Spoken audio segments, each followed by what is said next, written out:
ವಿಚಾರ, ಅಧ್ಯಾತ್ಮದ ಸಂಸ್ಕಾರ, ಎನ್ನುವ ವಿಚಾರವನ್ನು ಇಟ್ಟುಕೊಂಡು ಯಾವ ಆಧ್ಯಾತ್ಮಿಕ ಜೀವನ ದರ್ಶನ ಪ್ರವಚನವನ್ನು ಪೂಜ್ಯರು ಪ್ರಾರಂಭಿಸಿದ್ದಾರೆ. ಮಹಾದೇವಿಯ ಒಂದು ವಚನವನ್ನು ಆಧಾರ ಇಟ್ಟುಕೊಂಡು ಇವತ್ತಿನ ಚಿಂತನೆಯನ್ನು ಪ್ರಾರಂಭ ಮಾಡೋಣ. ಬಹಳ ಸುಂದರವಾದಂಥ ಮಾತು.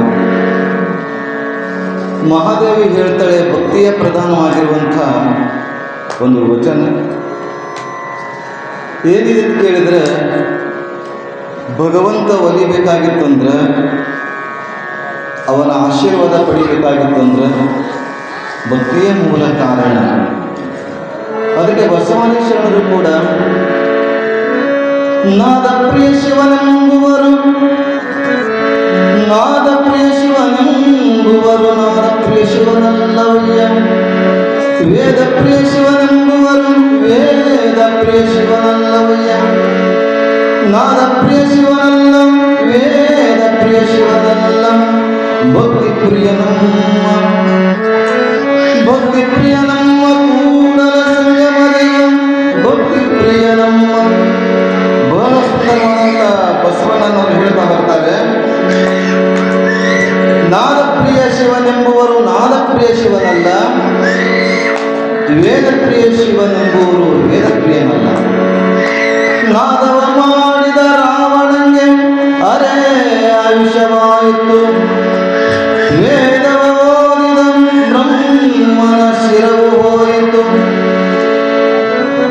ನಾದವ ಮಾಡಿದಂಥ ರಾವಣಗೆ ಅರೆ ಆಯುಷ್ಯವಾಯಿತಂತೆ, ವೇದವನ್ನು ಓದಿದ ಬ್ರಹ್ಮನ ಶಿರವು ಹೋಯಿತು.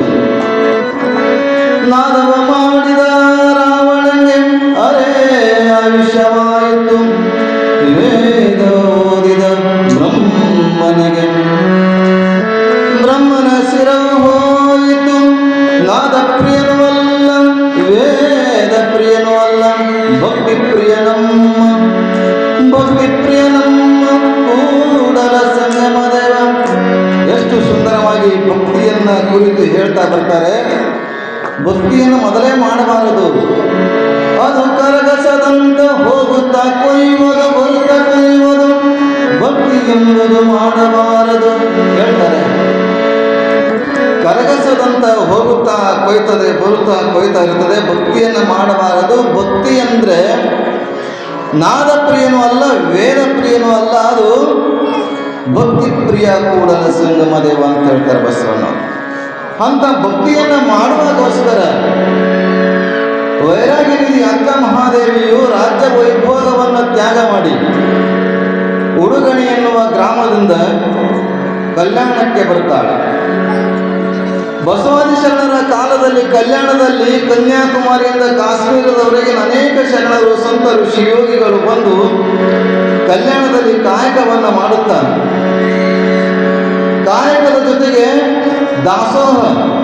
ದಾಸೋಹದ ಜೊತೆಗೆ ಅನುಭವವನ್ನು ಮಾಡ್ತಾ ಬರ್ತಾರೆ.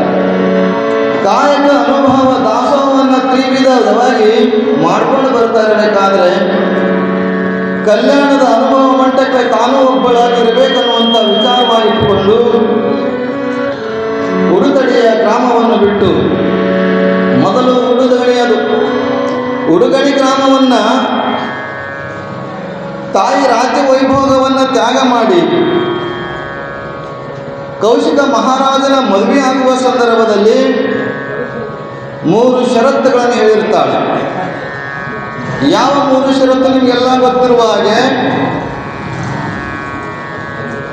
ನನ್ನನ್ನು ಮುಟ್ಟಬಾರದು.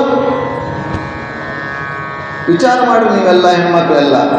ಮಹಾದೇವಿ 12ನೇ ಶತಮಾನದಲ್ಲಿ ಮದುವೆ ಆಗುವ ಸಂದರ್ಭದಲ್ಲಿ 3 ಷರತ್ತು ಹೇಳ್ತಾಳೆ. 3 ಷರತ್ತು ತಂದರೆ, ನನ್ನನ್ನು ನಾನಾಗಿ ಇಷ್ಟಪಟ್ಟರೆ ಅಷ್ಟೇ ಮುಟ್ಟಬೇಕು, ನನಗೆ ಯಾವಾಗಲೂ ಮುಟ್ಟಬಾರದು, ನಾನಾಗಿ ಇಷ್ಟಪಟ್ಟು ಬಂದರೆ ಮುಟ್ಟಬೇಕು. 1ನೇ ಷರತ್ತು. ನಾನು ಮಾಡುವಂಥ ಲಿಂಗ ಪೂಜೆಗೆ ಯಾವ ಅಡ್ಡಿ ಆತಂಕಗಳು ಮಾಡಬಾರದು. ಈ ಕಡೆ ಲಕ್ಷ್ಯ ಕೊಡ್ರಿ. ನಾನು ಮಾಡ್ತಕ್ಕಂಥ ಗುರು ಸೇವೆಗೆ, ಲಿಂಗ ಪೂಜೆಗೆ, ಜಂಗಮ ಆರಾಧನೆಗೆ ಯಾವ ಅಡ್ಡಿ ಆತಂಕಗಳು ಮಾಡಬಾರದು. 3ನೇದಾಗಿ, ನನ್ನನ್ನು ಮುಟ್ಟಬಾರದು. ಹೀಗೆ ಒಂದೊಂದು ನಿಯಮಗಳನ್ನು ಷರತ್ತುಗಳನ್ನು ಹಾಕಿಕೊಂಡು ಕೌಶಿಕ ಮಹಾರಾಜನ ಮದುವೆ ಆಗ್ತಾಳೆ. ಮದುವೆ ಆದ ಸಂದರ್ಭದಲ್ಲಿ ಅವನಿಗೆ ತನ್ನನ್ನು ತನ್ನ ಇಂದ್ರಿಯಗಳ ನಿಗ್ರಹ ಮಾಡಿಕೊಳ್ಳಕ್ಕಾಗುವುದಿಲ್ಲ. ಇಂದ್ರಿಯ ನಿಗ್ರಹ ಬಹಳ ಮುಖ್ಯ ಇದೆ ಇವತ್ತು.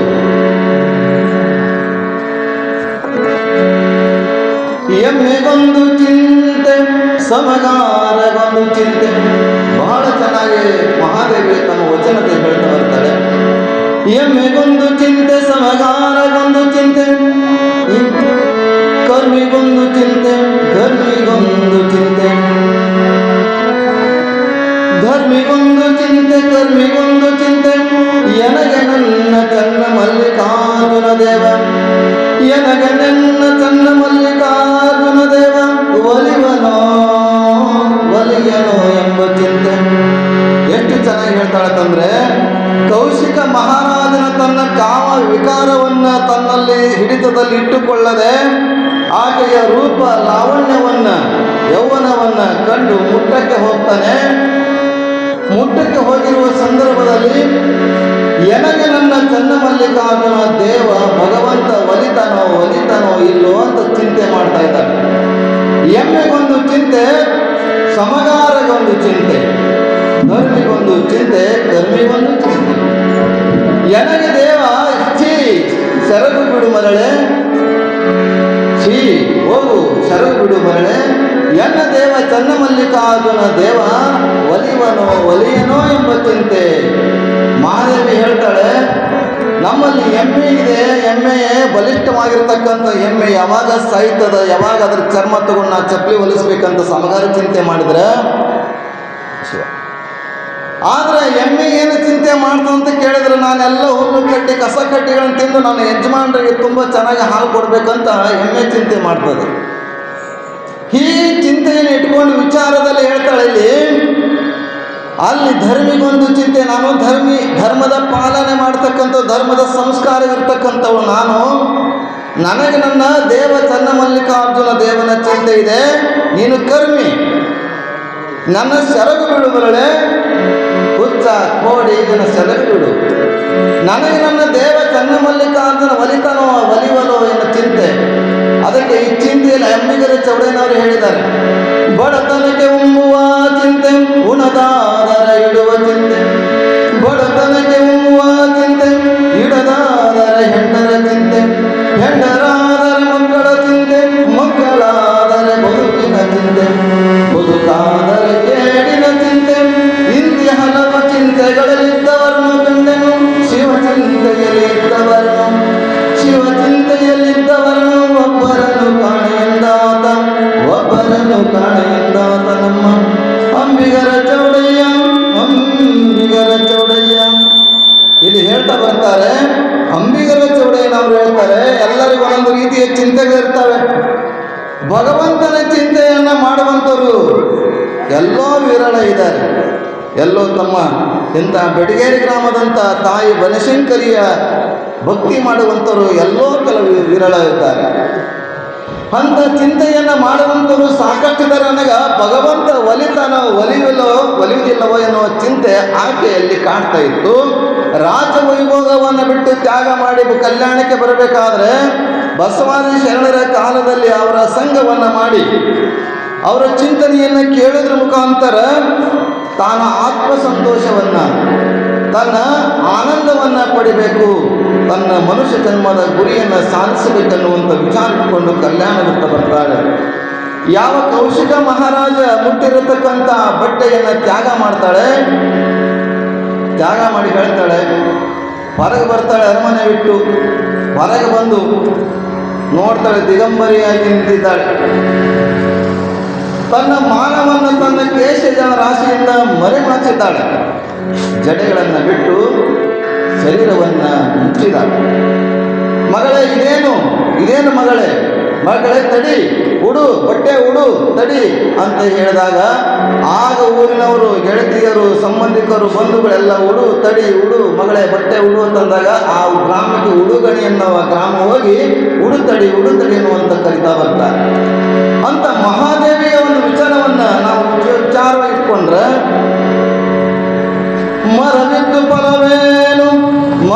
ಮರವಿದ್ದು ಫಲವೇನು ನೆರಳಿಲ್ಲದನಕ, ಮರವಿದ್ದು ಫಲವೇನು ನೆರಳಿಲ್ಲದನಕ, ಹಸುವಿದ್ದು ಫಲವೇನು ಹಯನವಿಲ್ಲದನಕ, ರೂಪವಿದ್ದು ಫಲವೇನು ಗುಣವಿಲ್ಲದನಕ, ರೂಪವಿದ್ದು ಫಲವೇನು ಗುಣವಿಲ್ಲದನಕ, ಬೋನವಿದ್ದು ಫಲವೇನು ಅಲಗವಿಲ್ಲದನಕ, ನಾನಿದ್ದು ಫಲವೇನು ನಾನಿದ್ದು ಫಲವೇನು ಚನ್ನಮಲ್ಲಿಕಾರ್ಜುನ ನಿಮ್ಮ ಜ್ಞಾನವಿಲ್ಲದನಕ. ಎಷ್ಟು ಸುಂದರವಾದಂಥ ಮಾತು ಹೇಳ್ತಾಳಂತಂದ್ರೆ ಮಹಾದೇವಿ, ನಾ ಇದ್ದು ಫಲವೇನು ನಿಮ್ಮ ಜ್ಞಾನವಿಲ್ಲದನಕ್ಕ.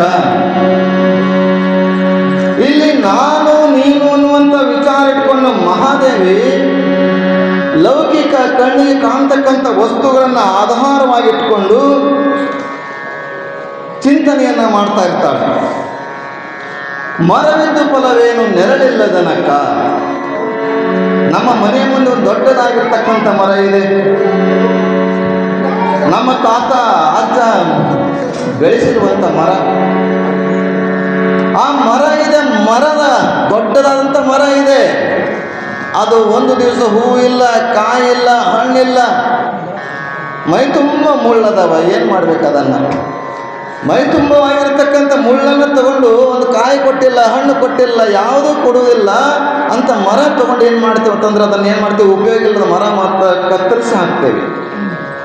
ಆ ಮರದ ಜೊತೆಗೆ ಹಸು ಇದ್ದಾವೆ, ಸಾಕಷ್ಟು ನಮ್ಮಲ್ಲಿ ಆಕಳಗಳಿದ್ದಾವೆ. ಒಂದು ಆಕಳ ಹಾಲು ಕೊಡಂಗಿಲ್ಲ, ಒಂದು ಆಕಳ ಹಾಲು ಕೊಡಂಗಿಲ್ಲ, ಹುಲ್ಲು ತಿನ್ನಂಗಿಲ್ಲ, ನೀರು ಕೊಡಂಗಿಲ್ಲ, ಕರು ಹಾಕಂಗಿಲ್ಲ. ಅಂದ್ರೆ ಏನು ಮಾಡ್ತೇವೆ? ಅದು ಕಷಾಯಖಾನೆ ಕೊಡ್ತೇವೆ, ಅದು ಮಾರಾಟ ಮಾಡ್ತೇವೆ. ಭಗವಂತ ಚಂದವಾದಂಥ ರೂಪ ಕೊಟ್ಟಿದ್ದಾನೆ. ರೂಪವಿದ್ದು ಫಲವೇನು ಗುಣವಿಲ್ಲದನಕ್ಕ. ಸುಂದರವಾದಂಥ ರೂಪ ಕೊಟ್ಟಿದ್ದಾನೆ.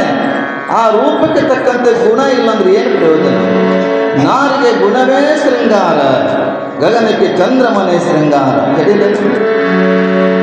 ನಮ್ಮ ಕೂಡಲ ಸಂಗನ ಶರಣರಿಗೆ ನೋಸುಲು ವಿಭೂತಿಯೇ ಶೃಂಗಾರ.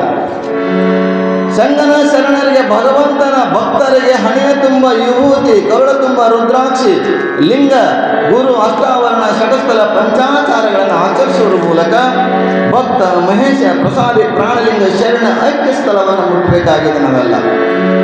ಅದಕ್ಕೆ ನಿಜಗುಣ ಶಿಬಿರಗಳು ಕೂಡ ಮಾನವ ಜನ್ಮದ ಲಾಭವಾಗುವುದಂದರೆ ಆನು ನಾನಾರೆಂದು ತಿಳಿಯುವುದು. ಹೀಗೆ ನಾನು ಯಾರು ಅಂತ ತಿಳಿಯುವಗೋಸ್ಕರ ಬಸವಾದಿ ಶರಣರೆಲ್ಲ ಒಂದು ಚಿಂತನೆಯ ಮಾಡುವ ಮೂಲಕ ಅನುಭವ ಮಂಟಪವನ್ನು ರಚನೆ ಮಾಡಿದ್ದಾರೆ. ಅದಕ್ಕೆ ನಾವೆಲ್ಲ ಸತ್ಸಂಗವನ್ನು ಮಾಡೋದ್ರ ಮೂಲಕ, ಅದಕ್ಕೆ ಸತ್ಸಂಗತ್ವೇ ನಿಸ್ಸಂಗತ್ವ, ನಿಸ್ಸಂಗತ್ವೇ ನಿರ್ಮೋಹತ್ವ, ನಿರ್ಮೋಹತ್ವೇ ನಿಶ್ಚಲತತ್ವ, ನಿಶ್ಚಲತತ್ವೇ ಜೀವನ ಮುಕ್ತಿ ಅನ್ನುವಂಥ ಶಂಕರಾಚಾರ್ಯರು ಕೂಡ ಹೇಳ್ತಾ ಬರ್ತಾರೆ. ಜೀವನ ಮುಕ್ತಿಯನ್ನು ಪಡಿಬೇಕಾಗಿತ್ತಂದ್ರೆ ನಾನು ಯಾರು ಅಂತ ತಿಳಿಬೇಕಾಗಿದೆ. ನಾನು ಯಾರು ಅಂತ ತಿಳಿಬೇಕಾಗಿತ್ತಂದ್ರೆ ನಿಜಗುಣ ಶ್ರೀಗಳು ಹೇಳಿದಂತೆ ಶ್ರೀ ಗುರು ವಚನೋಪದೇಶವನ್ನಾಲಿಸಿದಾಗಲಹುದು ನರರಿಗೆ ಮುಕ್ತಿ. ನರರಿಗೆ ಮುಕ್ತಿ ಸಿಗಬೇಕಾಗಿತ್ತಂದ್ರೆ, ಪುಣ್ಯ ಸಿಗಬೇಕಾಗಿತ್ತಂದ್ರೆ ಗುರುವಿನ ವಚನವನ್ನು ಆಲಿಸಬೇಕು. ಹಾಗಿಲ್ಲಿ ಮಹಾದೇವಿಯು ಹೇಳ್ತಾರೆ, ರೂಪವಿದ್ದು ಫಲವೇನು ಗುಣವಿಲ್ಲದನಕ್ಕ. ಭಗವಂತ ಸುಂದರವಾದಂಥ ಶರೀರವನ್ನು ಕೊಟ್ಟಿದ್ದಾನೆ. ಅದಕ್ಕೆ ಹರ ಪೂಜೆ, ಗುರು ಸೇವೆ, ವರ ಪುಣ್ಯವಿಲ್ಲದೆ ಬರಿದ ಸುಖ ಭೋಗವ ದೊರಕುವುದಂತೆ ಆತ್ಮ ಹೇಳಿದ್ದಾರೆ ಮಹಾತ್ಮ ಹೇಳ್ತಾರೆ. ಹಾಗೆ ಕಾಯ ನಿಮ್ಮದಾನ, ಜೀವ ನಿಮ್ಮದಾನ, ಕಾಯ ಜೀವ ಉಳ್ಳಡೆ ನೆನೆಯದ ಕುನ್ನಿಗಳೇನೆಂಬೇ ರಾಮನಾಥ. ದಾಸನೇನರು ಕೂಡ ಭಗವಂತ ಶರೀರ ಕೊಟ್ಟಿದ್ದಾನೆ, ಶರೀರದೊಳಗೆ ಚೈತನ್ಯವನ್ನು ಕೊಟ್ಟಿದ್ದಾನೆ. ಎರಡೂ ಇರುವುದರೊಳಗಾಗಿ ಭಗವಂತನ ಸೇವೆಯನ್ನು ಮಾಡಬೇಕು, ಭಗವಂತನ ಸ್ಮರಣೆಯನ್ನು ಮಾಡಬೇಕು, ಗುರುವಿನ ಸೇವೆ ಮಾಡಬೇಕು ಅನ್ನುವಂಥ ವಿಚಾರವನ್ನು ದಾಸಮೇನವರು ತಮ್ಮ ವಚನದಲ್ಲಿ ಹೇಳಿದ್ದಾರೆ. ಹಾಗೆ ನಾನು ನೀನು ಅನ್ನುವಂಥ ನಾನು ಅಂದರೆ ಇಲ್ಲಿ ಗುರು, ನೀನು ಅಂದರೆ ಗುರು, ನಾನು ಅಂದರೆ ಶಿಷ್ಯ. ನೀನು ಅಂದರೆ ಭಗವಂತ, ನಾನು ಅಂದರೆ ಇಲ್ಲಿ ಜೀವಾತ್ಮ. ಈ ವಿಚಾರವನ್ನು ಇಟ್ಕೊಂಡು ಮಹಾದೇವಿ ಚಿಂತನೆಯನ್ನು ಮಾಡ್ತಾ ಇದ್ದಾಳೆ. ಲೌಕಿಕ ಕಣ್ಣಿಗೆ ಕಾಣ್ತಕ್ಕಂಥ ವಸ್ತುಗಳನ್ನೇ ಆಧಾರವಾಗಿಟ್ಟುಕೊಂಡು ಮರವಿದ್ದು ಫಲವೇನು ನೆರಳಿಲ್ಲದನಕ್ಕ, ಹಸುವಿದ್ದು ಫಲವೇನು ಹಯನವಿಲ್ಲದನಕ್ಕ, ರೂಪವಿದ್ದು ಫಲವೇನು ಗುಣವಿಲ್ಲದನಕ್ಕ, ಅಲಗಿದ್ದು ಫಲವೇನು ಬೋನವಿಲ್ಲದನಕ್ಕ. ಅಲಗಂದ್ರೆ ಈ ರಾಜರು ಕತ್ತಿ ಇಡುವಂಥ ಚೀಲ ಇರ್ತಿದ್ದಲ್ಲ, ಅದಕ್ಕೆ ಅಲಗಂತಾರೆ. ಅಲಗಂದ್ರೆ ಕತ್ತಿ, ಬೋನ್ ಅಂದ್ರೆ ಚೀಲು. ಹೀಗೆಲ್ಲವನ್ನ ಹೇಳ್ತಾ ಹೇಳ್ತಾ ಕೊನೆಗೆ ನಾನು ನೀನು ಅನ್ನುವಂಥದ್ದು ಚಿಂತನೆಗೆ ಬರ್ತಾರೆ. ಅಂತ ನಾನು ನೀನು ಅಂದರೆ ಭಗವಂತನನ್ನು ಕಾಣಬೇಕಾದ್ರೆ ಎಷ್ಟು ನಾವು ಕಷ್ಟಪಡಬೇಕು. ಭಕ್ತಿಯ ಮೂಲಕ ವಸವನ್ನು ಹೇಳಿದರಲ್ಲ, ಭಕ್ತಿ ಪ್ರಿಯ ನಮ್ಮ ಕೂಡಲ ಸಂಗಮ ದೇವ. ನಾದವನ್ನು ಮಾಡಿದಂಥ ರಾವಣನ ಅರೆ ಆಯುಷ್ಯವಾಗಿದೆ. ನಾರಾಯಣದು ರಾವಣನು ಕೂಡ ತಂಬೂರಿಯನ್ನು ವೀಣೆಯನ್ನು ನುಡಿಸುವುದರಲ್ಲಿ ನಾವು ಬರೀ ಸರಸ್ವತಿಯನ್ನು ಹೇಳ್ತೀವಲ್ಲ, ಸರಸ್ವತಿಗಿಂತಲೂ ಚೆನ್ನಾಗಿ ವೀಣೆಯನ್ನು ನುಡಿಸುವುದರಲ್ಲಿ ಪ್ರಾವೀಣ್ಯತೆಯನ್ನು ಪಡೆದಿದ್ದ ರಾವಣ. ಅಂತ ರಾವಣನ ಕೂಡ ಇಲ್ಲ. ವೇದವನ್ನು 4 ವೇದಗಳನ್ನು ನೋಡ್ತೇವೆ ನಾವೆಲ್ಲ, ಋಗ್ವೇದ, ಯಜುರ್ವೇದ, ಸಾಮವೇದ, ಅಥರ್ವರ್ಣ ವೇದವನ್ನು. ವೇದವನ್ನು ಓದಿದ ಬ್ರಹ್ಮನ ಶಿರವು ಹೋಯಿತು. ಅಂಥ ನಾದ ವೇದವನ್ನು ಮಾಡಿರ್ತಕ್ಕಂಥವರು ಕೂಡ ಇಲ್ಲ. ಈ ನಾದನ ಬೇಡ, ವೇದನ ಬೇಡ, ಕೇವಲ ಭಕ್ತಿಯನ್ನು ಮಾಡಬೇಕು ಅಂತ ಹೇಳ್ತಾರಲ್ಲ, ಹಾಗೆ ಭಕ್ತಿಯನ್ನು ಮಾಡೋದ್ರ ಮುಖಾಂತರ ನಾ ಯಾರು ನೀ ಯಾರು ಅಂತ ತಿಳಿಲಿಕ್ಕೆ ಸಾಧ್ಯವಿದೆ. ಇವತ್ತು ವಿಚಾರ ಮಾಡಿ, ಒಂದು ಬಡ ಕುಟುಂಬ ಒಂದು, ಆ ಬಡ ಕುಟುಂಬದಲ್ಲಿ ಗಂಡ ಹೆಂಡತಿ ಒಂದು ಮಗು, 2-3 ವರ್ಷದ ಮಗು.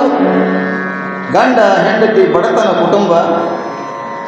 ಆಗ ಗಂಡ ವಿಚಾರ ಮಾಡ್ತಾನೆ, ಹೆಂಡತಿ ಜೊತೆಗೆ ಮಾತಾಡ್ತಾ ಇರ್ತಾನೆ. ಏನು ಮಗ ಈಗ 2-3 ವರ್ಷದ ಮಗ ದೊಡ್ಡವನಾಗಿ ಬೆಳೆದು ನನ್ನ ಅಪ್ಪ ನನಗಾಗಿ ಏನು ಮಾಡಿಟ್ಟಾನಂತ ಪ್ರಶ್ನೆಯನ್ನು ಮಾಡಿರಬಾರದು. ನಾವಪ್ಪ ನನಗೇನು ಮಾಡ್ಯಾನ. ಸಾಮಾನ್ಯವಾಗಿ ಈಗಿನ ಮಕ್ಕಳೆಲ್ಲ ಹಾಗೆ ಅಂತ, ನಾವಪ್ಪ ನನಗೇನು ಮಾಡಿದ, ನೀ ಏನು ಮಾಡಿದೆ ಅಂತ ಪ್ರಶ್ನೆ ಮಾಡ್ತಾನೆ. ಮಾಡಬಾರ್ದು. ಯಾಕಂದ್ರೆ ನಮ್ಮ ಅಜ್ಜ ಬಡವ, ನಾನು ಬಡವ, ಮುಂದೆ ಅವನು ಕೂಡ ಬಡತನದಲ್ಲಿ ಬೆಳೀಬಾರ್ದು ಅನ್ನೋದಕ್ಕೋಸ್ಕರ ಬೆಂಗಳೂರಂಥ ದೊಡ್ಡ ಸಿಟಿಗೆ ಹೋಗ್ತೀನಿ, ಅಥವಾ ಪುಣೆ, ಬಾಂಬೆ ಅಂತ ದೊಡ್ಡ ಸಿಟಿಗೆ ಹೋಗ್ತೀನಿ. ಏನಾದರೂ ಒಂದಿಷ್ಟು ಕೆಲಸಗಳನ್ನು ಮಾಡಿ, ಕೂಲಿ ನಾಲಿಗೆ ಮಾಡಿ ಒಂದಿಷ್ಟು ಮಗನಿಗಾಗಿ ಸಂಪತ್ತನ್ನು ಕೂಡಿ ಇಡೋಣ ಅಂತ ವಿಚಾರ ಮಾಡ್ತಾನೆ. ಆದರೆ ಹೆಂಡತಿ ಹೇಳ್ತಾಳೆ, ಬೇಡ, ನಾವು ಒಬ್ಬಳಿಗೆ ಬಿಟ್ಟು ಹೋಗ್ತಿರಲ್ಲ, ಬೇಡ, ಇಲ್ಲೇ ಏನಾದರೂ ಕೆಲಸ ಮಾಡೋಣ ಅಂತಂದಾಗ, ಆಗ ಗಂಡ ಒತ್ತಾಯದಿಂದ ಹೆಂಡತಿ ಕಡೆಯಿಂದ ಒಪ್ಪಿಗೆ ತಗೊಂಡು ಬೆಂಗಳೂರಂಥ ದೊಡ್ಡ ಸಿಟಿಗೆ ಹೋಗ್ತಾನೆ. ಕೆಲಸವನ್ನು ಮಾಡ್ತಾನೆ. ಒಂದು ಕೆಲಸ ಹುಡುಕಾಡಿ ಕೆಲಸ ಮಾಡ್ತಾನೆ. ಕೆಲಸ ಮಾಡ್ತಾ ಮಾಡ್ತಾ ಹಲವಾರು ವರ್ಷಗಳ ಗತಿಸ್ತವೆ. ಮೊದಲು ಏನಾಗ್ತಂದ್ರೆ, ಒಂದಿಷ್ಟು ಮನಿ ಆರ್ಡರ್, ಒಂದಿಷ್ಟು ಹೆಂಡತಿ ಮಗನಿಗೋಸ್ಕರ ಮನಿ ಆರ್ಡರ್ ಮಾಡಿ ಹಣವನ್ನು ಕಳಿಸ್ತಾನೆ. ಬರ್ತಾ ಅದನ್ನು ನಿಲ್ಲಿಸ್ಬಿಡ್ತಾನೆ. ಹಣ ಕಳಿಸುವುದನ್ನು ನಿಲ್ಲಿಸದ ಈಕೆ ಪಾಪ ಹೆಣ್ಮಗಳು ಅಲ್ಲಿ ಇಲ್ಲಿ ಕಸ ಮುಸ್ರಿ ಬಾಂಡೆ ಏನೆಲ್ಲ ಅಡುಗೆ ಮಾಡಿ ಜೀವನ ಸಾಗಿಸ್ತಾ ಇರ್ತಾಳೆ. ಮಗ ಬೆಳೆದು ದೊಡ್ಡವನಾಗ್ತಾ ಇರ್ತಾನೆ. ದೊಡ್ಡವನಾದ ಮಗ ಬೆಳೆದು ದೊಡ್ಡವನಾಗ್ತಾ ಇರ್ತಾನೆ. ಸ್ಕೂಲಿಗೆ ಸೇರಿಸ್ತಾರೆ.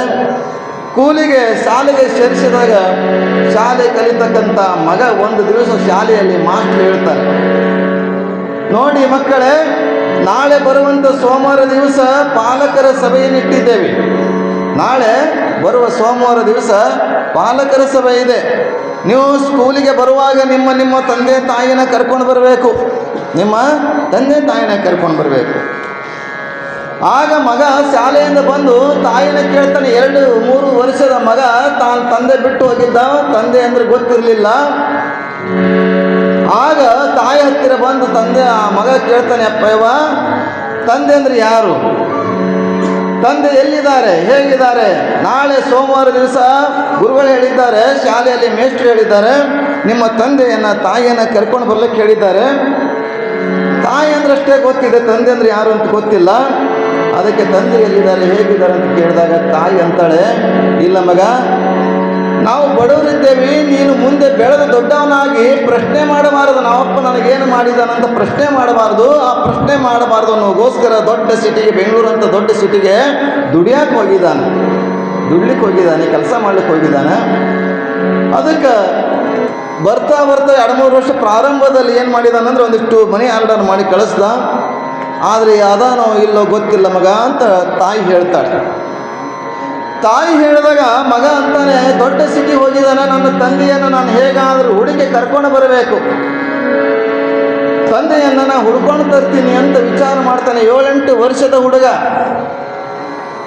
ಆಗ ತಾಯಿ ಹೇಳ್ತಾಳೆ, ಮಗ ದೊಡ್ಡ ಸಿಟಿ ಹಂಗೆ ನಾನು ಬೆಡಗೇರಿ ಕೊಯ್ನೂರು ಅಂತ ಸಣ್ಣ ಹಳ್ಳಿ ಅಲ್ಲದು, ದೊಡ್ಡ ಸಿಟಿ ಅದು, ಅಲ್ಲಿ ಎಲ್ಲಿ ಹುಡುಕ್ತಿಯಪ್ಪ ನೀನು, ಎಲ್ಲಿ ಹುಡುಕ್ತೀಯ? ಅದಕ್ಕೆ ಬೇಡ, ಇದ್ರೆ ತಾನೇ ಇವತ್ತಿಲ್ಲ ನಾಳೆ ಬರ್ತಾನೆ, ಬೇಡ ಅಂತ ತಾಯಿ ಹೇಳ್ತಾಳೆ. ಆದರೆ ತಾಯಿಯ ಮಾತಿಗೆ ಅವನಂತಾನೆ, ಇಲ್ಲಮ್ಮ ನನ್ನ ತಂದೆಯನ್ನು ನೋಡಲೇಬೇಕು, ನನ್ನ ತಂದೆನ ಹುಡುಕಿಕೊಂಡು ಬರಬೇಕು, ನನ್ನ ತಂದೆ ಯಾರು ಅಂತ ನನಗೆ ಗೊತ್ತಾಗಬೇಕು. ಯಾಕಂದ್ರೆ ಮಗು 2-3 ವರ್ಷದ ಮಗು ತಿಳಿಯಂಗಿಲ್ಲ, ಅದಕ್ಕೆ ಅವಾಗ ಬಿಟ್ಟು ಹೋದಂಥವನು. ಆಗಲಿ ಅಂತ ತಾಯಿ ಆ ಮಗು ಒತ್ತಾಯದಿಂದ ನಾ ಹೋಗ್ತೀನಿ ಅನ್ನುವಂಥ, ಯಾಕಂದರೆ ಚಲಬೇಕು ಶರಣಂಗೆ ಪರಧನವನೊಲ್ಲೆ ಎಂಬ ಹೇಳಿಲ್ಲ ಶರಣರು. ಆ ಹುಡುಗನಲ್ಲಿ ಚಿಕ್ಕ ವಯಸ್ಸಾದರೂ ಕೂಡ ಅವನಲ್ಲಿ ಛಲ ಇತ್ತು. ಅವನಲ್ಲಿ ನನ್ನ ತಂದೆಯನ್ನು ನೋಡಬೇಕು, ನನ್ನ ತಂದೆಯನ್ನು ಕರ್ಕೊಂಡು ಬರಬೇಕು, ನನ್ನ ತಂದೆಯನ್ನು ಕರ್ಕೊಂಡು ಬಂದು ಪಾಲಕರ ಸಭೆಯಲ್ಲಿ ಪಾಲ್ಗೊಳ್ಳಬೇಕು ಅನ್ನುವಂಥ ಛಲ ಆ ಮಗನಲ್ಲಿತ್ತು. ಆಗ ತಾಯಿಗೆ ಕೇಳ್ತಾನೆ, ಹೋಗ್ತೀನಿ ಅಮ್ಮ, ಕರ್ಕೊಂಡು ಬರ್ತೀನಿ, ಹುಡುಕ್ತೀನಿ, ಹೇಗಾದರೂ ಆಗಲಿ ಅಂತ ಆ ಮಗ ಹೋಗ್ತಾನೆ. ಮಗ ಹೋದ. ತಾಯಿ ಆ ಮಗ ಹೋಗುವಾಗ ತಾಯಿ ಒಂದಿಷ್ಟು ಅವನಿಗೆ ತಿಂಡಿ ತಿನ್ನಸೋ, ಚೂಡ, ಉಂಡಿ, ಕಾರ್ಚಿಕಾಯಿ, ಕರೆದಂಟು, ಬಾಯಿ ಬಿಟ್ಟಿಲ್ಲ, ಏನೆಲ್ಲ ತಿಂಡಿಯನ್ನು ಮಾಡಿ ಒಂದಿಷ್ಟು ಎಲ್ಲ ತಿನಿಸುಗಳನ್ನು ಕೊಟ್ಟು ಒಂದಿಷ್ಟು ಊಟವನ್ನು ಅಡುಗೆ ಮಾಡಿ ಬುತ್ತಿ ಕಟ್ತಾಳೆ. ಒಂದಿಷ್ಟು ಖರ್ಚಿಗೆ ರೊಕ್ಕ ಕೊಟ್ಟು ಕಳಿಸ್ತಾಳೆ. ರೊಕ್ಕ ಕೊಟ್ಟು ಕಳಿಸಿ ಎಲ್ಲವನ್ನು ಒಂದು ಚೀಲಲ್ಲಿ ಹಾಕಿ, ನೋಡ್ತಮ್ಮ ಹುಷಾರಿ, ದೊಡ್ಡ ಸಿಟಿ ಅದ, ಹುಷಾರವಾಗಿ ಹೋಗುವ, ಹುಡ್ಕೊಂಡು ಕರ್ಕೊಂಡು ಬಾ ಅಂತೇಳಿ ತಾಯಿ ಆಶೀರ್ವಾದ ಮಾಡಿ ಮಗನಿಗೆ ಕಳಿಸ್ತಾಳೆ. ಹೀಗೆ ಕಳಿಸುವ ಸಂದರ್ಭದಲ್ಲಿ ಗುಲ್ಬರ್ಗ ರೈಲ್ವೆ ಸ್ಟೇಷನ್ಗೆ ಹೋಗ್ತಾನೆ. ರೈಲ್ವೆ ಹತ್ತಾನೆ, ಬೆಂಗಳೂರು ರೈಲ್ವೇನ ಹತ್ತಾನೆ, ಟ್ರೈನ್ ಹತ್ತಾನೆ. ಏರ್ತಾನೆ, ಏರಿ ಕುತ್ಕೊತಾನೆ. ಎಲ್ಲರೂ ಮಾತಾಡ್ತಾರೆ, ಸಣ್ಣ ಹುಡುಗ ಎಲ್ಲಿಗೆ ಹೊಂಟೇವು, ಏನು, ಯಾವ ಊರು ಎಲ್ಲ ಮಾತಾಡ್ತಾ ಇರ್ತಾರೆ. ಮಾತಾಡಿ ಸಮಯ ಆದಮೇಲೆ ಎಲ್ಲರೂ ಒಬ್ಬರೊಬ್ಬರು ಮಲಗ್ತಾ ಹೋಗ್ತಾ ಇರ್ತಾರೆ. ಮಲ್ಕೊಂಡಾಗ ಇವನು ಹುಡುಗನು ಮಲಗ್ತಾನೆ. ಮುಂಜಾನೆ ಆಗ್ತದೆ, ಇಳಿದು ಎಲ್ಲರೂ ಹೋಗಿರ್ತಾರೆ. ಹುಡುಗ ಹಾಗೇ ಮಲ್ಕೊಂಡಿದ್ದ. ಕೊನೆಗೆ ಆ ಟ್ರೈನಿನ ಬೋಗಿಗಳಲ್ಲಿ ಸ್ವಚ್ಛ ಮಾಡುವಗೋಸ್ಕರ ಕಸ ಗುಡಿಸುವಂಥವ್ರು ಬರ್ತಾರೆ. ಕಸ ಗುಡಿಸುವಂಥವ್ರು ಬಂದಾಗ ಎಬ್ಬಿಸ್ತಾರೆ, ಹೇಳು, ಯಾರು ನೀನು, ಹೇಳು, ಕಸ ಗುಡಿಸ್ತದೆ ಹೇಳು ಅಂತ ಹೇಳ್ತಾನೆ. ಹುಡುಗ ಕಣ್ಣು ಒರೆಸ್ಕೊಂತ ಹೇಳ್ತಾನೆ. ಎದ್ದು ನೋಡ್ತಾನೆ, ತನ್ನ ಬ್ಯಾಗ ನೋಡ್ತಾನೆ. ಬ್ಯಾಗ ಮಾಯವಾಗಿರ್ತದೆ, ಯಾರೋ ಕಳ್ತನ ಮಾಡ್ಕೊಂಡು ಹೋಗಿರ್ತಾರೆ. ಪಾಪ ತಾಯಿ ಕೊಟ್ಟಿರ್ತಕ್ಕಂಥ ಸಾಮಾನುಗಳನ್ನೆಲ್ಲ, ಏನೆಲ್ಲ ತಿನಿಸುಗಳನ್ನು ಕೊಟ್ಟಿದ್ರು ಪಾಪ ತಾಯಿ, ಅದನ್ನೆಲ್ಲ ಕಳ್ಕೊಂಡು ಯಾರೋ ಒಬ್ಬ ಕಳ್ತನ ಮಾಡ್ಕೊಂಡು ಹೋಗಿದ್ದ. ಅದರಲ್ಲಿ ತಾಯಿ ಕೊಟ್ಟಿರ್ತಕ್ಕಂಥ ಖರ್ಚಿ ಕೊಟ್ಟಿರ್ತಕ್ಕಂಥ ರೊಕ್ಕ, ಬುತ್ತಿ ಏನೆಲ್ಲ ಕಳ್ಕೊಂಡ.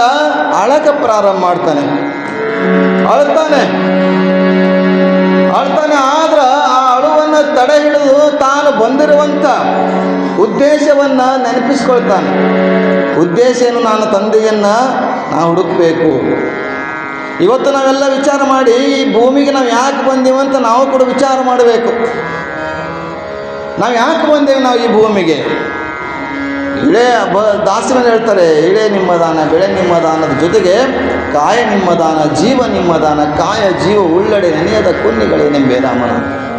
ಈ ಭೂಮಿಗೆ ಎದಕ್ಕೆ ಬಂದೀವಿ ಅಂತ ಕೇಳಿದ್ರೆ, ಭಗವಂತನ ಸೇವೆ ಮಾಡಲಿಕ್ಕ, ಮೋಕ್ಷವನ್ನು ಪಡಿಲಿಕ್ಕ, ಭಕ್ತಿಯನ್ನು ಮಾಡುವುದಕ್ಕೋಸ್ಕರ ದೇವನಲ್ಲಿ, ಗುರುವಿನಲ್ಲಿ, ಜಂಗಮದಲ್ಲಿ, ಲಿಂಗದಲ್ಲಿ ಭಕ್ತಿಯನ್ನು ಮಾಡಿ ಅದರಿಂದ ಆಶೀರ್ವಾದವನ್ನು ಪಡೆದು ಜನ್ಮದ ಸಾರ್ಥಕತೆ ಮಾಡಿಕೊಳ್ಳುವಗೋಸ್ಕರ ಬಂದಿದ್ದೇವೆ.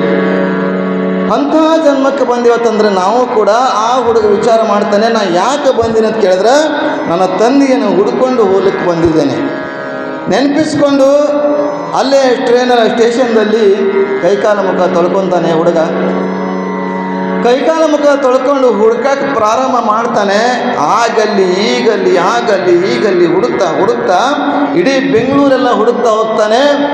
ಮೇಲೆ ಬಿಸಿಲಿನ ತಾಪ, ಮಧ್ಯಾಹ್ನದ ಬಿಸಿಲು, ಒಳಗಡೆ ಹಸಿವೆಯ ತಾಪ. ನಿಮಗೆಲ್ಲ ಗೊತ್ತಿದೆ ಹಸಿವೆ ಆಯ್ತಂದ್ರೆ ಎಷ್ಟು ಕಷ್ಟ ಅಂತೇಳಿ. ಹಸಿವೆಂಬ ಹೆಬ್ಬಾವು ಬಸಿರು ಬಂದು ಹಿಡಿದಡೆ. ದಾಸಿಮಯ್ಯನವ್ರು ಹೇಳ್ತಾ ಬರ್ತಾರೆ ಹಸಿವಿಯ ತಾಪ ಎಷ್ಟು ಅಂತ. ಹಸಿವೆಂಬ ಹೆಬ್ಬಾವು ಬಸಿರು ಬಂದು ಹಿಡಿದಡೆ, ವಿಷವೇರಿತಯ್ಯ ಪಾದ ಮಸ್ತಕಕ್ಕೆ. ಹಸಿವಿಗನ್ನವನಿಕ್ಕಿ ವಿಷವನ್ನುಳುವಲ್ಲಣೆ, ಆತನೆ ವಸುದಿ ಒಳಗೆ ಗಾರುಡಿಗೆ ಕಾಣ ರಾಮನಾಥ. ಹೇಳ್ತಾರೆ ದಾಸಮಯ್ಯನವರು, ವಿಷವನ್ನು ಇಳುವ ಆತನೇ ಗಾರುಡಿಗೆ, ಅವನೇ ರಾಮನಾಥ. ನಮಗೆಲ್ಲ ಶಬ್ದ ಸ್ಪರ್ಶ ರೂಪ ರಸ ಗಂಧಗಳ ವಿಷವನ್ನು ತೆಲಿಗೆ ಏರಿದೆ, ಅದನ್ನು ಇಳಿಸ್ಕೊಳ್ಬೇಕಾದ್ರೆ ಭಕ್ತಿಯನ್ನು ಮಾಡೋದ್ರ ಮೂಲಕ ಅವನಿಗೆ ಶರಣಾಗತರಾದಾಗ ಮಾತ್ರ ಆ ವಿಷವನ್ನು ಇಳಿಸ್ತಾನೆ ಅನ್ನುವಂಥ ವಿಚಾರವನ್ನು ನಾವು ಮರಿಬಾರದು. ಹಾಗೆ ಹಸಿವಿನ ಆಗ್ತಾ ಇದೆ, ಒಳಗಡೆ ಹೊಟ್ಟೆಯ ಚುರುಗುಟ್ತಾ ಇದೆ, ಮೇಲೆ ಬಿಸಿಲಿನ ತಾಪ, ಹಸಿವು ಬಿಸಿಲು ಎರಡೂ ಕೂಡಿ ಅವನಿಗೆ ತಾಪವನ್ನು ಉಂಟಾಗ್ತಾ ಇದೆ. ಎಲ್ಲ ಬೆಂಗಳೂರಂಥ ಸಿಟಿಗಳು, ನಮ್ಮ ಬಾಗಿಲುಗಳಲ್ಲಿ ಹಳ್ಳಿಗಳಲ್ಲಿ ಬಾಗಿಲೆಲ್ಲ ಖುಲ್ಲ ಇರ್ತದೆ, ಆವೋ ಜಾವ ಅಪ್ನಾಗಾರ ಅಂದಂಗೆ. ಬೆಂಗಳೂರುಗಳಲ್ಲಿ ಬಾಗಿಲೆಲ್ಲ ಬಂದು ಅದಾರೋ ಇಲ್ಲ ಗೊತ್ತಿಲ್ಲ, ಬಾಗಿಲೆಲ್ಲ ಮುಚ್ಚಿರ್ತವೆ, ಬೆಲ್ಲ ಹಾಕಿರ್ತಾರೆ, ಬೆಲ್ಲ ಹೊಡೆದಾಗಿ ಮಾತ್ರ ಬಾಗಿಲು ತೆಗೆಯೋರು, ಇಲ್ಲ ಅಂತಂದರೆ ಫೋನ್ ಮಾಡೇ ಹೋಗಬೇಕು. ಹೀಗೆ ಇರುವಂಥ ಸಂದರ್ಭದಲ್ಲಿ ಎಲ್ಲ ಮನೆ ನೋಡ್ತಾರೆ, ಎಲ್ಲ ಮನೆಗಳ ಬಾಗಿಲ ಮುಚ್ಚಿದ್ದು, ಒಂದೇ ಒಂದು ಮನೆಯ ಬಾಗಿಲ ತೆಗೆದಿತ್ತು.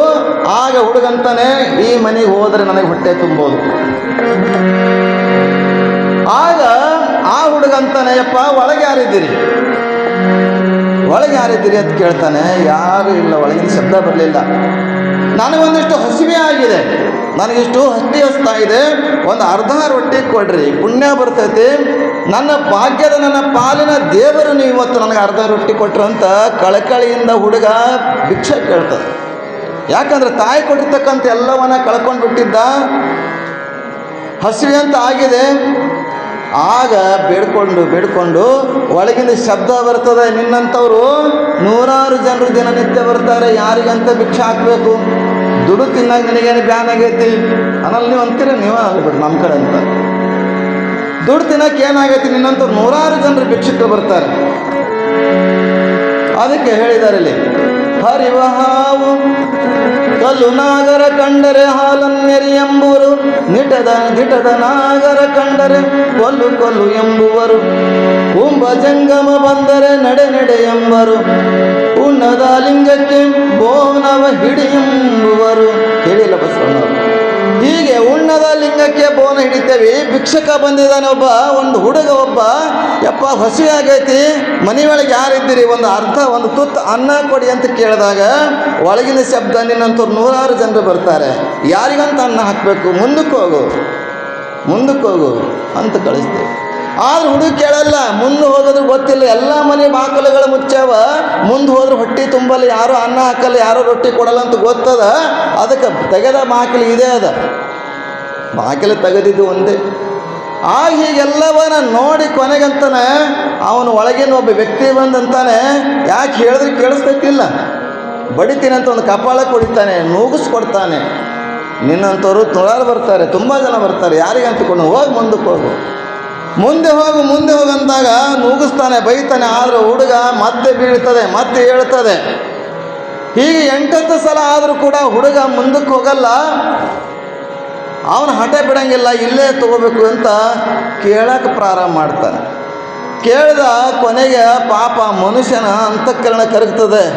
10-20 ಸಲ ಕೇಳಿದ ಮೇಲೆ ಇವನು ಹೊಡೆದರೂ ಮುಂದಕ್ಕೆ ಹೋಗಲ್ಲ, ಬೈದರೂ ಮುಂದಕ್ಕೆ ಹೋಗಲ್ಲ, ಇದು ಬಿಳ್ಳಾರದ ಅಂತ ತಿಳ್ಕೊಂಡು ಒಳಗೆ ಹೋಗಿ ಒಂದು ಅರ್ಧ ರೊಟ್ಟಿ ಒಂದಿಷ್ಟು ಖಾರ ತಂದು ಕೊಡ್ತಾನೆ, ಚಟ್ನಿ ಪಟ್ನಿ ಹಚ್ಚಿ.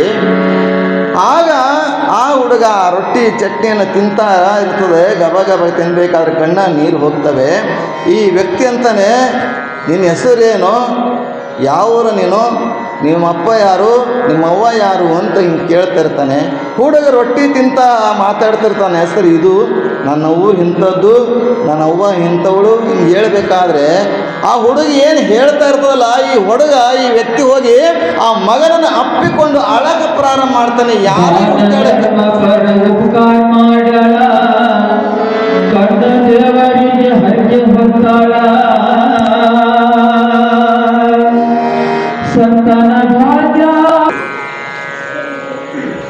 ತಂದೆ ತಾಯಿಯನ್ನು ಗೌರವಿಸುವಂಥದ್ದು, ಮಾತೃದೇವೋಭವ ಪಿತೃದೇವೋಭವ ಅದಕ್ಕೆ ಜನನೀ ಜನ್ಮಭೂಮಿಶ್ಚ ಸ್ವರ್ಗಾದಪಿ ಗರಿಯಸಿ ಅಪಿ ಸುವರ್ಣಮಯ ಲಂಕಾ ನ ರೋಚತೆ ಲಕ್ಷ್ಮಣ. ರಾಮಾಯಣದಲ್ಲಿ ರಾಮ ಲಕ್ಷ್ಮಣ ಕುರಿತು ಹೇಳುವಂಥ ಮಾತು ಇದು. ಜನನಿ ಜನ್ಮ ಭೂಮಿಶ್ಚ ಸ್ವರ್ಗಾದಪಿ ಗರಿಯಸಿ. ಜನನಿ ಮತ್ತು ಜನ್ಮಪಟ್ಟ ಭೂಮಿ ಸ್ವರ್ಗಕ್ಕಿಂತಲೂ ಶ್ರೇಷ್ಠವಾಗಿರುವಂಥದ್ದು. ಹೀಗೆ ಜನನಿ ಮತ್ತು ಜನಕನನ್ನು ಕಾಣುವಗೋಸ್ಕರ ಆ ಹುಡುಗ ಬೆಂಗಳೂರಂಥ ಸಿಟಿಗೆ ಹೋಗಿ ಕಷ್ಟಪಟ್ಟು ಕೆಲಸವನ್ನು ಹುಡುಕಿ ತಾನು ತನ್ನೆಲ್ಲವನ್ನು ಕಳೆದುಕೊಂಡರೂ ಕೂಡ ತಂದೆಯನ್ನು ನೋಡಬೇಕೆನ್ನುವಂಥ ಹಂಬಲದಿಂದ ಅಲ್ಲಿ ಹೋಗ್ತಾನೆ, ಭಿಕ್ಷೆ ಬೇಡ್ತಾನೆ. ಆ ವ್ಯಕ್ತಿ ಆ ಹುಡುಗನ ಹೆಸರನ್ನು ಕೇಳಿ ಕೊನೆಗೆ ಆ ಹುಡುಗನನ್ನು ಅಪ್ಪಿಕೊಂಡು ಅಳಕ ಪ್ರಾರಂಭ ಮಾಡ್ತಾನೆ. ಯಾರನ್ನು ಹುಡುಕ್ಲಿಕ್ಕೆ ಹೋಗಿದ್ದೋ ಆ ತಂದೆಯೇ ಅವ ಆಗಿದ್ದ ಅನ್ನುವಂಥದ್ದನ್ನು ನೋಡ್ತಾ ಬರ್ತೀವಿ. ಹೀಗೆ ಒಬ್ಬ ಹುಡುಗ ತಂದೆಯನ್ನು ನೋಡೋಕ್ಕೆ ಎಷ್ಟು ಕಷ್ಟಪಟ್ಟಿದ್ದಾನಂದರೆ, ನಮ್ಮನ್ನು ಈ ಜಗತ್ತನ್ನು ಸೃಷ್ಟಿ ಮಾಡಿದಂಥ ಪರಶಿವನನ್ನು ಪರಮಾತ್ಮನನ್ನು ನೋಡಬೇಕಾಗಿತ್ತಂದರೆ ನಾವೆಷ್ಟು ಕಷ್ಟಪಡಬಾರದು. ಅದಕ್ಕೆ ಭಕ್ತಿ ಎಂಬುದು ಮಾಡಬಾರದು, ಕರಗಸದಂತ ಹೋಗುತ್ತಾ ಕೊಯ್ಯುವುದು, ಬರುತ್ತಾ ಕೊಯ್ಯುವುದು. ತನುವನಲ್ಲಾಡಿಸಿ ನೋಡುವ, ಮನವನಲ್ಲಾಡಿಸಿ ನೋಡುವ, ಧನವನಲ್ಲಾಡಿಸಿ ನೋಡುವ, ಇದಕ್ಕೆಲ್ಲ ಹೆದರದಿದ್ದರೆ ಕರವಿಡಿದೆತ್ತಿಕೊಂಬ ರಾಮನಾಥ ಅಂತ ದಾಸನವರು ಹೇಳ್ತಾರೆ. ಹಾಗೆ ನಾವು ಭಗವಂತ ಕೊಟ್ಟು ನೋಡ್ತಾನೆ, ತೆಗೆದುಕೊಂಡು ನೋಡ್ತಾನೆ, ಅಲ್ಲಾಡಿಸಿ ನೋಡ್ತಾನೆ, ಆರೋಗ್ಯ ಕೊಟ್ಟು ನೋಡ್ತಾನೆ. ಅಂಥ ಭಗವಂತನನ್ನು ನೋಡಬೇಕಾಗಿತ್ತಂದರೆ ನಮಗೆ ನಮ್ಮಲ್ಲಿ ಭಕ್ತಿಯನ್ನು ಪ್ರಧಾನವಾಗಿಟ್ಟುಕೊಂಡು ನಾವು ಮುಂದುವರಿಸಬೇಕಾಗಿದೆ. ಆ ಭಕ್ತಿಯನ್ನು ಎಲ್ಲರಲ್ಲಿ ಭಕ್ತಿಯ ಬೀಜವನ್ನು ಬಿತ್ತುವಗೋಸ್ಕರ ಅದಕ್ಕೆ ಬಸವಣ್ಣವರು ಕೂಡ ಹೇಳಿದಾರಲ್ಲ, ಭಕ್ತಿ ಎಂಬುದು ಭಕ್ತಿ ಇಲ್ಲದ ಬಡವನಾನಯ್ಯ, ಭಕ್ತಿ ಇಲ್ಲದ ಬಡವನಾನಯ್ಯ, ದಾಸಯ್ಯನ ಮನೆಯಲು ಬೇಡಿದೆ, ಚೆನ್ನಯ್ಯನ ಮನೆಯಲು ಬೇಡಿದೆ, ಕಕ್ಕಯ್ಯನ ಮನೆಯಲು ಬೇಡಿದೆ, ನೆರೆದ ಪುರಾತನರ ಮನೆಯಲ್ಲಿ ಬೇಡಿದೆ, ಎನ್ನ ಭಕ್ತಿ ಭಿಕ್ಷೆಯ ಪಾತ್ರೆ ತುಂಬಿತ್ತು ನೋಡ, ಎನ್ನ ಭಕ್ತಿ ಭಿಕ್ಷೆಯ ಪಾತ್ರೆ ತುಂಬಿತ್ತು ನೋಡ, ಕೂಡಲ ಸಂಗಮ ದೇವ ಹೇಳ್ತಾ ಬರ್ತಾರೆ. ಭಕ್ತಿ ಇಲ್ಲದ ಬಡವ ಅಂತ ಹೇಳಿದಾಗ ಅವನಲ್ಲಿ ಗೊತ್ತಿಲ್ಲ ಬಸವಣ್ಣನವರಿಗೆ ಭಕ್ತಿ ಅನ್ನುವಂಥ ಭಕ್ತಿ ಭಂಡಾರಿ ಅನ್ಸ್ಕೊಳ್ತಾನೆ. ಇವತ್ತು ಅವನಂತಾನೆ ಮೊಟ್ಟ ಮೊದಲು ನನಗೆ ಭಕ್ತಿ ಅನ್ನೋದೇ ಗೊತ್ತಿರಲಿಲ್ಲ. ನಾ ಏನು ಮಾಡಿದೆ, ಭಕ್ತಿ ಭಿಕ್ಷೆಗೋಸ್ಕರ ದಾಸಿಮೇನ ಹತ್ತಿರ ಬೇಡಿದೆ, ಚೆನ್ನೈನ ಹತ್ತಿರ ಬೇಡಿದೆ, ಕಕ್ಕೈನ ಹತ್ತಿರ ಬೇಡಿದೆ, ಎಲ್ಲ ಪುರಾತನರ ಹತ್ತಿರ ನನ್ನ ಭಕ್ತಿ ಭಿಕ್ಷೆಯನ್ನು ಕೇಳಿ ನನ್ನ ಹೃದಯ ಎನ್ನುವ ಪಾತ್ರೆಯನ್ನು ಭಕ್ತಿಯನ್ನು ತುಂಬಿಕೊಂಡಿದ್ದೆ. ಹಾಗೆ ಇವತ್ತು ಆ ಬಸವಣ್ಣವರನ್ನು ಭಕ್ತಿ ಭಂಡಾರಿ ಅಂತ ಹೆಸರನ್ನು ಆಗ್ತದೆ. ಈಗ ನಾವೆಲ್ಲ ಭಕ್ತಿ ಭಂಡಾರಿ ಭಕ್ತರನ್ನು ಕೊಡಬೇಕಾಗಿತ್ತಂದರೆ ತಾಯಿಯ ಮೇಲೆ, ತಂದೆಯನ ಮೇಲೆ, ಶಾಕಂಬರಿ ಬನಶಂಕರಿಯ ಮೇಲೆ ಭಕ್ತಿಯನ್ನು ಇಡುವ ಮುಖಾಂತರ ಎಲ್ಲ ಬನಶಂಕರಿಯ ಭಕ್ತರು, ಎಲ್ಲ ಬನಶಂಕರಿಯ ಅವತಾರಿಗಳು ಅನ್ನುವಂಥದ್ದನ್ನು ನಮ್ಮಲ್ಲಿ ಬರಬೇಕಾಗ್ತದೆ. ಹಾಗಿಲ್ಲಿ ನಿಮ್ಗೆ ಗೊತ್ತದೆ, ಬನಶಂಕರಿಯನ್ನು ಶಾಕಂಬರಿ ಅಂತಲೂ ಕರೀತಾರೆ. ಯಾಕೆ ಶಾಖೆ ಅಂತ ಕರೀತಾರತ್ತಂದರೆ ಬರಗಾಲದ ಪರಿಸ್ಥಿತಿ. ಬರಗಾಲ ಪರಿಸ್ಥಿತಿ ಇದ್ದಾಗ ಬರಗಾಲ ಬಂದಿರುತ್ತದೆ, ಎಲ್ಲ ಕಡೆ ಆಹಾಕಾರವನ್ನು ಇದ್ದಾಗ ಹಕ್ಕಿ ಪಕ್ಷಿಗಳು ದನ ಕರಗಳು ಸತ್ತೋಗ್ತಾ ಇದ್ದಾವೆ, ಹಳ್ಳ ಕೊಳ್ಳಗಳೆಲ್ಲ ಬತ್ತಿ ಹೋಗಿದ್ದಾವೆ. ಜನರು, ದೇವತೆಗಳು, ಋಷಿಗಳೆಲ್ಲ ಕೂಡಿ ಏನು ಮಾಡ್ತಾರೆ, ತಾಯಿಯನ್ನು ಪ್ರಾರ್ಥನೆ ಮಾಡ್ತಾರೆ. ಏವ ತಾಯಿ, ಅಮ್ಮವ್ವ ಹೇಳಿಲ್ಲ ಅಂತ ತಾಯಿಯನ್ನು ಪ್ರಾರ್ಥನೆ ಮಾಡಿ ಹಿಂಕಾರಿ ವಾಣಿ ಕಲ್ಯಾಣಿ ರುದ್ರಾಣಿ ರಮೇ ಓಂಕಾರ ರೂಪಿಣೆ ಗಣಾನಿ ಗ್ರಾನ ಪ್ರೀತೆ ಐಂಕಲ ಮಾಲಿನ್ಯ ಮಹಾಮಾಯೆ ಮಾತಂಗಿ ಕ್ಲೀಂಕಲೆ ವರವರಣ್ಯ ಸಂಕಾರ ಸದನೆ ಶಾರದೆ ಮುಖ್ಯ. ಹೀಗೆ ತಾಯಿಯ ಪ್ರಾರ್ಥನೆ ಮಾಡಿದಾಗ ತಾಯಿಯ ಪ್ರಕಟಗೊಂಡು ಯಾಕೆ ನನ್ನನ್ನು ಸ್ಮರಣೆ ಮಾಡ್ತಾ ಇದ್ದೀರಿ ಮಕ್ಕಳೇ ಅಂತ ಕೇಳಿದಾಗ, ಯವ್ವ ಹಳ್ಳ ಕೊಳ್ಳಗಳೆಲ್ಲ ಬತ್ತು ಹೋಗಿದ್ದಾವೆ, ದನ ಕರೆಗಳು ಹಕ್ಕಿ ಪಕ್ಷಿಗಳೆಲ್ಲ ಸತ್ತು ಹೋಗ್ತಾ ಇದ್ದಾವೆ, ಜನರು ಊರು ಬಿಡ್ತಾ ಇದ್ದಾರೆ, ಏನು ಮಾಡೋಣ ಅಂತ ಕೇಳಿದಾಗ, ಮಳೆ ಗರಿಸಬೇಕು ಅಂತ ಕೇಳಿದಾಗ ತನ್ನ ಶರೀರದಿಂದ ಸಹಸ್ರಾರು ಕಣ್ಣುಳ್ಳವಳಾಗಿ ಆ ಕಣ್ಣಿನ ಮುಖಾಂತರ ಜಲಧಾರಿಯನ್ನು, ಮಳೆಯನ್ನು ಸುರಿಸ್ತಾಳೆ ಅನ್ನುವಂಥದ್ದನ್ನು ನೋಡ್ತಾ ಬರ್ತೀವಿ ಬನಶಂಕರಿಯ ಪುರಾಣದಲ್ಲಿ. ಅದಕ್ಕೆ ಸಹಸ್ರಾಕ್ಷಿ ಅಂತ ಕರೆದ್ರು.